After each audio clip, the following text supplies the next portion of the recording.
I never planned to stand here and talk about love again, not after what it took from me. Not after the nights that taught me how silence can be louder than heartbreak. This isn't a story about bitterness or blame. It's about a heart that loved once with everything it had and paid the price for loving. Honestly, when love leaves scars instead of warmth, you don't stop believing in love, you just stop trusting it with your soul. Never love again isn't a promise made out of anger. It's a vow born from survival, from choosing peace over passion and solitude over another goodbye. Tonight, I'm not here to convince anyone to stop loving. I'm here to tell the truth about what happens when love breaks you, and why sometimes the bravest thing a heart can do is close the door and finally rest. I didn't stop loving because I ran out of feelings. I stopped because I ran out of pieces of myself to give away. Because there's a moment when a heart realizes it has been brave for too long, open for too long, hopeful for too long, and nobody ever talks about how courage can become exhaustion. How believing in someone can slowly turn into carrying a weight that never gets lighter. I loved with honesty, the kind that doesn't keep score, the kind that stays, even when it hurts, the kind that chooses understanding over ego and patience over pride. That kind of love doesn't disappear easily. It stays inside you, it echoes, it reminds you of every promise you whispered to the dark, every future you imagined, while pretending everything would work out if you just held on a little longer. Love didn't leave me empty. It left me full of memories that refuse to soften, full of moments that replay themselves when the world goes quiet. I remember believing that love meant endurance, that if I stayed gentle long enough, the pain would eventually turn into something beautiful, but pain doesn't always transform sometimes. It just teaches you how much you can take before you finally stop reaching out. There's a strange loneliness in loving deeply, because when it breaks alone. Nobody feels it the way you do. Nobody carries the weight, the way your chest does at night when sleep avoids you. I didn't stop loving because love failed. I stopped because I gave it everything, without asking for protection in return. I let love in without conditions, without armor, without escape plans. And when it shattered, it didn't just crack my heart, it changed the way I stand in the world, the way I trust smiles, the way I listen to words that sound warm but feel empty underneath. Loving once taught me how fragile hope can be, how easily it bends under expectation, how quickly it learns fear. I used to believe love was something you fall into. Now I know it's something you survive. Something that leaves marks you learn to hide under calm expression and quiet strength. I became careful, not because I'm cold, but because I know how deep I can feel. And depth without safety becomes drowning. There's a point where you stop asking why it ended and start asking why you stayed so long. Why you kept giving softness to hands that didn't know how to hold it. Why you kept choosing understanding when you needed boundaries. Love asked me to sacrifice, and I did, piece by piece, until I realized I was negotiating my own peace, just to keep a connection alive. That's when love stopped feeling like warmth and started feeling like survival. And surviving love changes you. It teaches you restraint. It teaches you silence. It teaches you how to sit with your emotions without letting them spill into someone else's life. I don't hate love. I respect it too much to misuse it again. I know what it costs. When it's real, I know the sleepless nights, the quiet self-doubt, the way your heart keeps choosing someone even when your mind begs you to stop. Loving once was enough to show me the depth of what I'm capable of, and that depth deserves safety, not chaos, honesty, not confusion, presence, not excuses. So when I say never love again, I don't mean never feel. I mean never abandon myself in the name of connection, never shrink my needs to fit into someone else's comfort, never confuse attachment with destiny. Loving once taught me that my heart is powerful, and power without limits becomes self-destruction. I choose to protect what's left of me, not because I'm afraid to love, but because I finally understand what love demands, what it takes away when it isn't returned with the same weight, the same stillness, the same intention. And in that understanding I stand quietly, carrying the memory of love without chasing it, holding space for peace instead of promises, breathing without waiting for someone to come back, learning that some hearts are meant to love once, deeply, completely, and then learn how to live with that love inside them, untouched, unspent, unresolved, still beating, still human, still capable, but finally still, choosing distance over damage, choosing solitude over sacrifice, choosing to remain whole, even if it means walking forward alone with everything I felt still inside me, unshared, unclaimed, unbroken, further guided by silence, strengthened by truth, and held gently by the decision to never love again, because some endings and bitter, they're necessary, and some vows aren't made to others, they're made to yourself. In the quiet moment when you realize your heart deserves rest, not another war, not another promise, not another almost, just the calm of knowing you survived love, and chose to keep what remains, standing here without regret, without anger, without longing, only awareness, only resolve, only the quiet strength that comes from loving once and understanding the cost, carrying it forward without needing to give it away again, letting it exist as proof that I was brave, that I was real, that I was open, and that now I am done reaching for something that once took everything from me, choosing to stay, choosing to breathe, choosing to be enough for myself, choosing the stillness that follows the storm, choosing never love again, not as a loss, but as a boundary, as a truth, as a promise whispered inward, held close, unspoken, unfinished, like a thought that lingers in the chest, steady, quiet, alive, waiting, but no longer searching, no longer asking, no longer hoping, just being, just standing, just existing in the aftermath of love, intact, aware, and finally at peace, even if that peace means walking forward without another hand, without another vow, without another leap, trusting that what I gave once was real, and that it will remain where it belongs, inside me, untouched, unmoved, unoffered again, like a flame kept low, not extinguished, but no longer burning the one who carries it. Resting there, steady, silent, enduring, choosing not to reach out again, choosing to hold back, choosing to stay whole, choosing this path, choosing this truth, choosing never love again. And standing in that choice, without apology, without explanation, without fear, knowing that some loves are meant to be felt once and then remembered, not repeated, not replaced, not reopened, just carried quietly, as proof that a heart can love deeply and still learn when to stop, when to close its hands, when to protect the space where love once lived and still live, quietly, without demand, without destination, without end, without needing to go anywhere else. Staying here with me, where it finally belongs, where it will remain, unspoken, unresolved, unfinished, like this thought that continues breath after breath, moment after moment, without looking for a conclusion, without needing a final word, without closing itself, simply continue.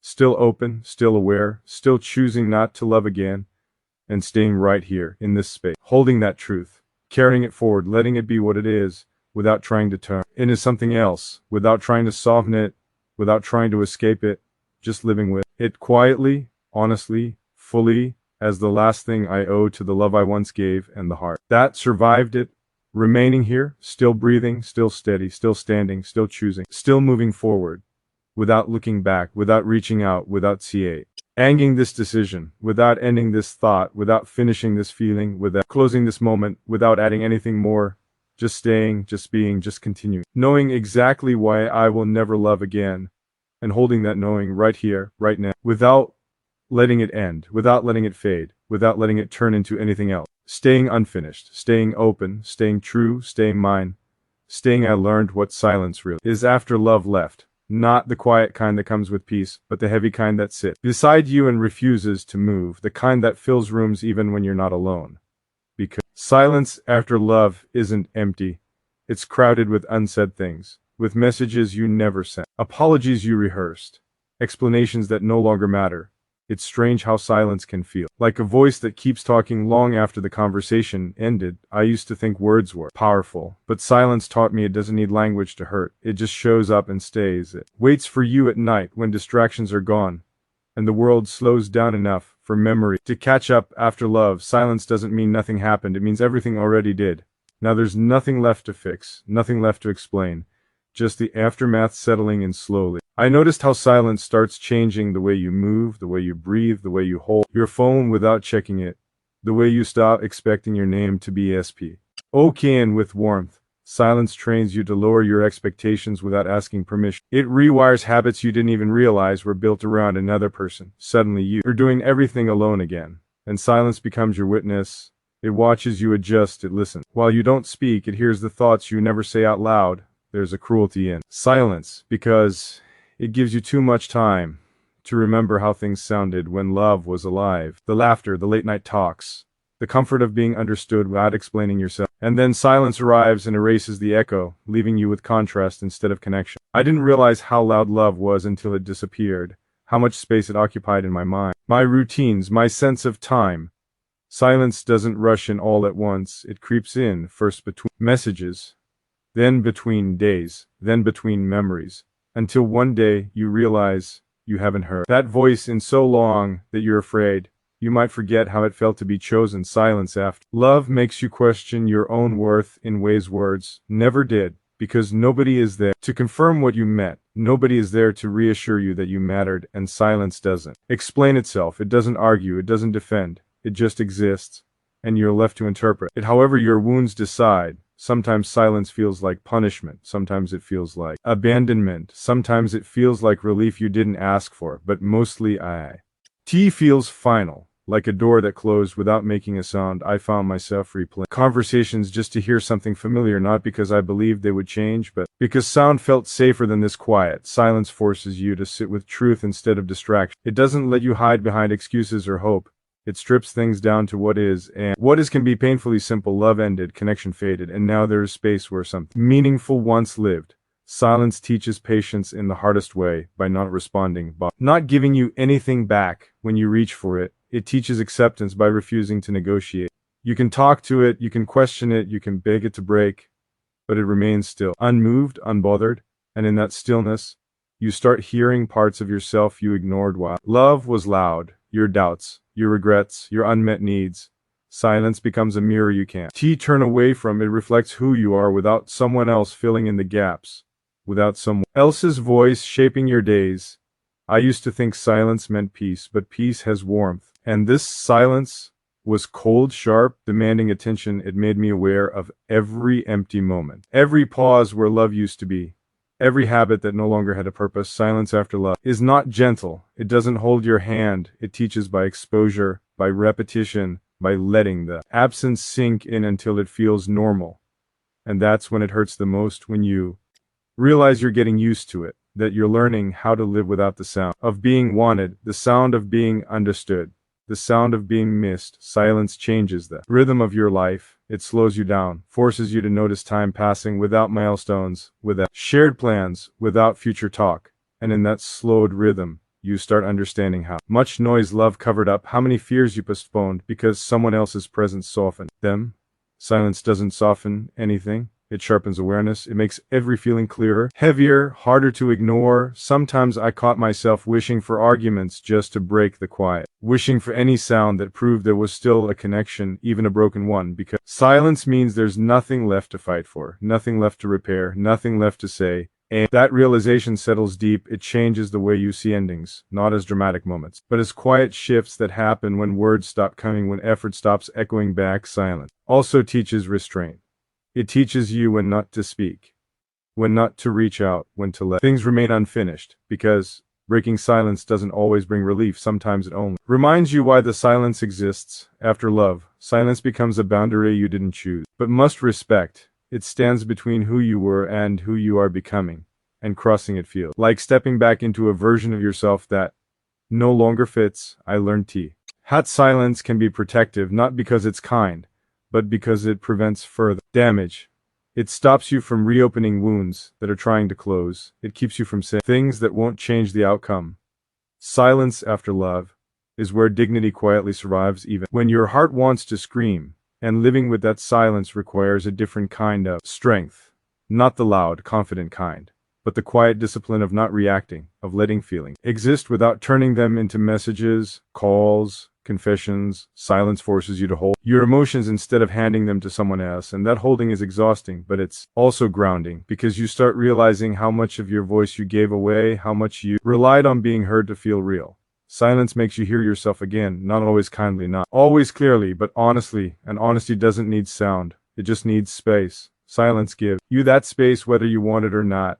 It stretches moments until you can't ignore them. It makes you confront the difference between missing someone and needing them, between loneliness and longing, between love and habit. After love, silence becomes the place where attachment slowly loosens, not all at once, but piece by piece, day by day, until one morning you wake up and the quiet doesn't feel as sharp as it used to, and that's when you understand silence has been doing its work all along, reshaping you, recalibrating you, teaching you how to coexist without constant reassurance, without shared soundtracks, without another voice guiding your emotional weather. Silence after love is not an enemy, but it doesn't pretend to be a friend either. It's a teacher that doesn't explain its lessons. It just repeats them until you learn, until you stop waiting for noise, until you stop flinching at quiet, until you start finding your own rhythm again, your own internal voice, steady, present, uninterrupted.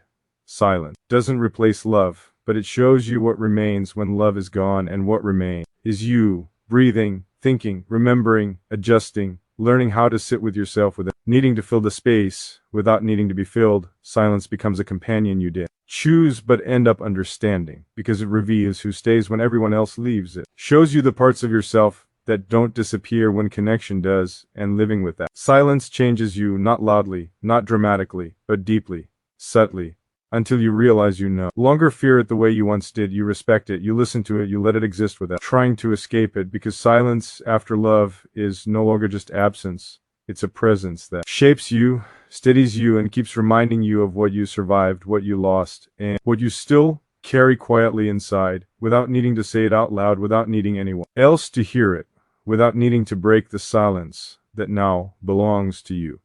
Trust doesn't disappear in a moment. It doesn't shatter loudly or announce its death. It fades quietly, almost politely, like it doesn't want to cause trouble, like it's apologizing for leaving. And that's what makes it dangerous, because you don't notice it happening until you're already standing in a place where belief used to live, wondering when it emptied out. Trust starts slipping away in small ways, in pauses that last a little too long, in answers that arrive without warmth, in promises that sound familiar but feel recycled. You tell yourself it is nothing, that everyone has bad days, that closeness breathes in cycles, and trust relies on that hope. It survives on benefit of the doubt. It feeds on explanations you create to protect what you don't want to lose. Fading trust doesn't hurt like betrayal does. It confuses you instead. It makes you question your instincts, your memory, your expectations. You start adjusting yourself to keep the connection stable, lowering your standards without admitting it, accepting less presence, less honesty, less effort, telling yourself love doesn't have to be perfect to be real. And trust quietly watches you compromise. It doesn't protest, it just weakens. Trust fades when reassurance turns into repetition, when apologies lose weight, when actions stop matching intentions, but the words are still good enough to delay your doubt. You're not betrayed by one big lie. You're slowly worn down by inconsistencies that never fully cross the line. Just hover close enough to keep you uneasy. Trust doesn't die when someone leaves. It starts fading when someone stays but stops showing up, when they're physically present but emotionally elsewhere. When you feel the distance but can't prove it, that's where trust struggles, because it depends on alignment, and misalignment drains it, moment by moment, until believing starts to feel like work instead of safety. I noticed trust leaving when I began checking tone instead of meaning, timing instead of intention, patterns instead of promises. That's when you know trust is thinning, when you stop relaxing into words and start analyzing them, when your heart no longer rests in certainty but stays alert, scanning for signs. Trust fades when transparency becomes selective, when truth is shared in parts instead of wholes, not enough to accuse, but enough to unsettle. And living in that space is exhausting, because you're always halfway between believing and bracing yourself. Trust doesn't leave all at once, because love tries to hold it back. Love negotiates, love waits, love gives chances, and trust stays as long as love asks it to.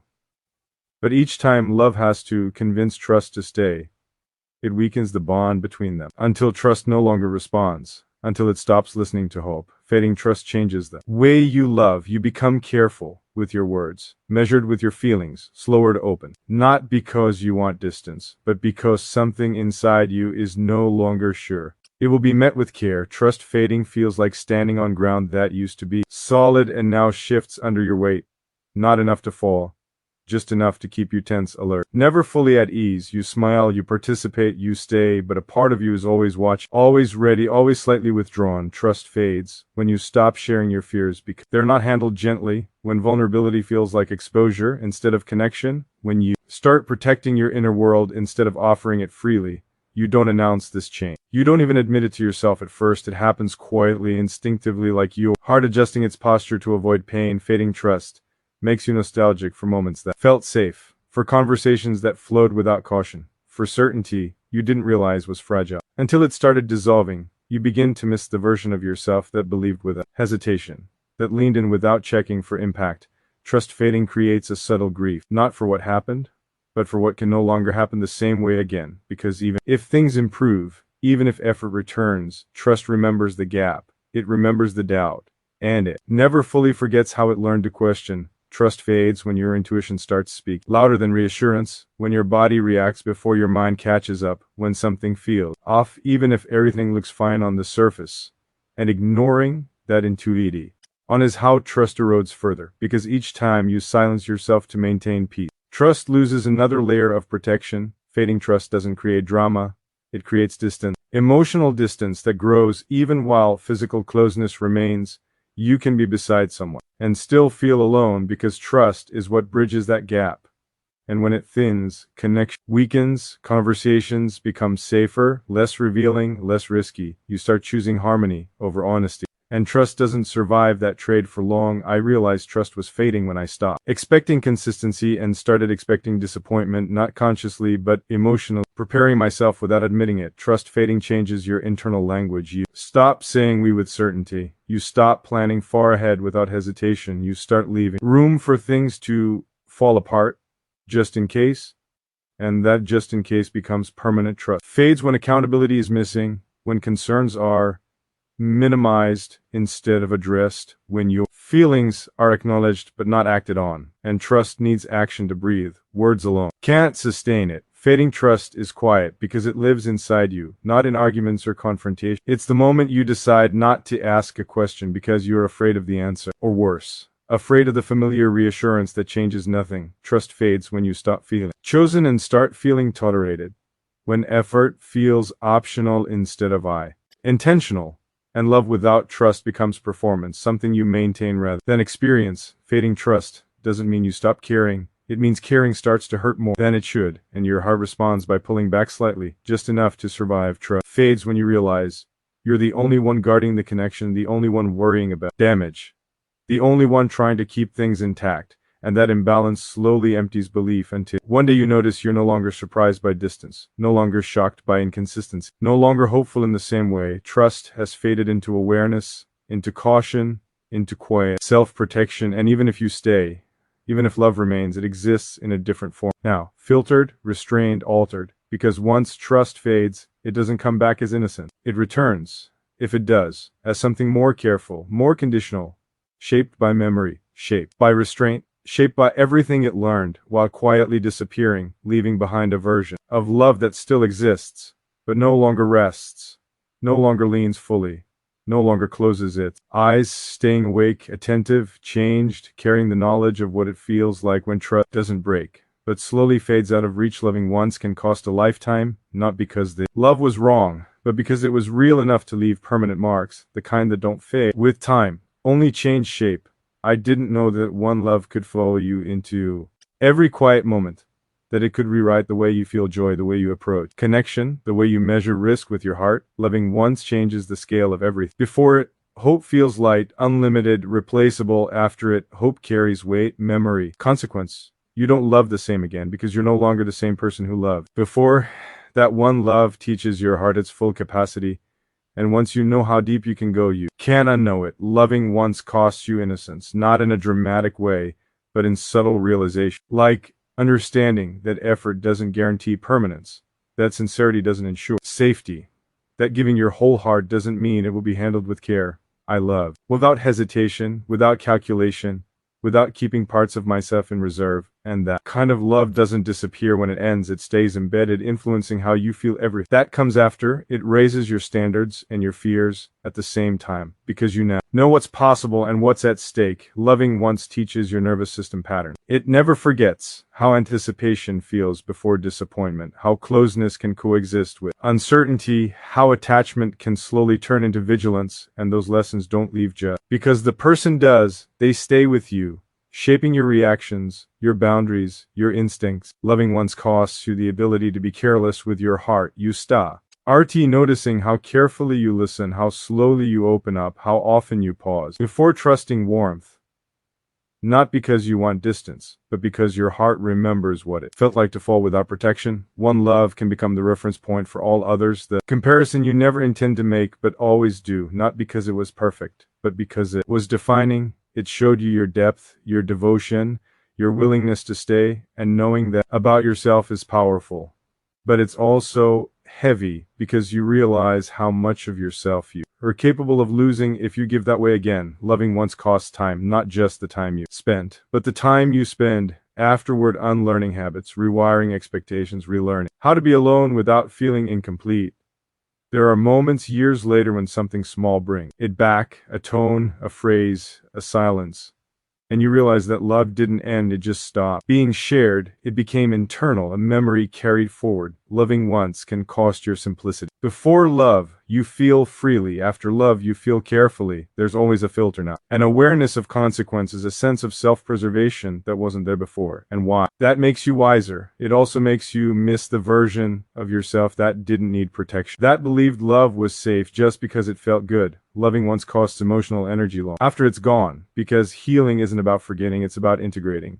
About learning how to live with what that love revealed about you, about others, about the nature of connection itself. Loving once teaches you that attachment can outlive presence. That bonds don't dissolve just because contact ends, they fade, slowly, unevenly, leaving traces that surface when you least expect them. Loving once can cost your appetite for uncertainty. You stop enjoying the thrill of the unknown, because you've seen how unpredictability can hurt, how promises can shift, how futures can dissolve quietly, and that makes you crave stability in ways you didn't before. Loving once costs your ability to rush. You don't fall easily anymore. Not because you don't feel, but because you understand the price of falling without a net. You understand how long it takes to rebuild yourself after giving yourself away. Loving once teaches you restraint, patience, and caution, lessons you didn't ask for but can't unlearn. It costs you spontaneity in matters of the heart, because now every emotional step forward carries a memory of stepping too far once before. Loving once can cost a lifetime because it reshapes you permanently, not as damage, but as depth. It leaves you more aware, more discerning, more protective of your inner world, and that awareness doesn't turn off, even when you want it to, even when part of you longs to feel freely again. Loving once costs the illusion of endless chances. You realize some experiences are singular, not repeatable, not replaceable, and that makes you more careful with what you give next, because you know how rare it is to love with your whole being. Loving once doesn't make you incapable of love. It makes you aware of its weight, and carrying that awareness every day is the cost, the quiet responsibility of knowing what love can take as much as what it can give, living with the memory of that depth, that intensity, that vulnerability, and choosing how to move forward with it inside you. Not spilled, not wasted, not offered lightly again, holding it as part of who you are now, part of how you navigate connection, part of how you protect your peace, part of how you understand yourself, carrying the imprint of that one love into every decision, every pause, every boundary, every moment you choose restraint over impulse, knowing that loving once changed you forever, and that change continues to live in you, shaping your life quietly, steadily, without asking permission, without needing to end.